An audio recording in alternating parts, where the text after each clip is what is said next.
জলপাইগুড়ি লোকসভা আসন থেকে বিজয়ী বিজেপি সাংসদ ডক্টর জয়ন্ত কুমার রায়ের গাড়ি ঘিরে বিক্ষোভ করল তৃণমূল কংগ্রেসের সমর্থকরা।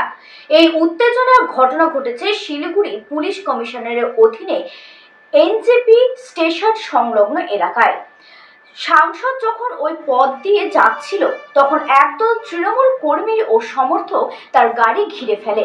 পরিস্থিতি অত্যন্ত উত্তপ্ত হয়ে ওঠে, কিন্তু সাংসদের সঙ্গে থাকা কেন্দ্রীয় বাহিনীর জওয়ানরা দ্রুত ব্যবস্থা নিয়ে তাকে সুরক্ষিত করেন। পরে বিশাল পুলিশ বাহিনী ঘটনাস্থলে পৌঁছে পরিস্থিতি নিয়ন্ত্রণে আনে।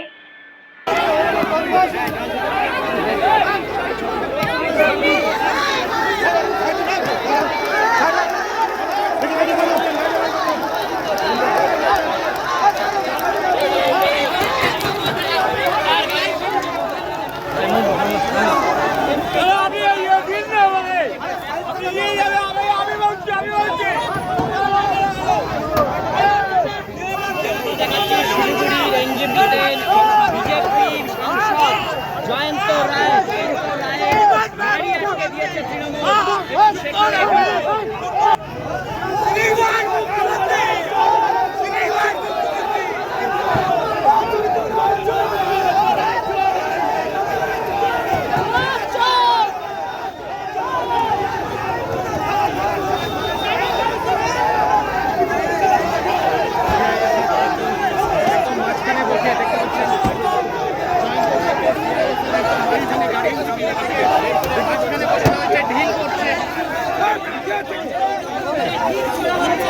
পুলিশের সামনে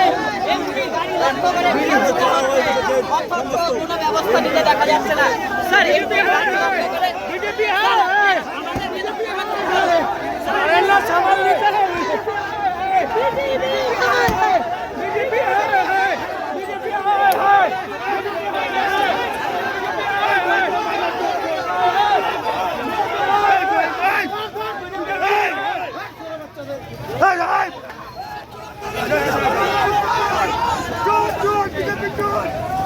BJP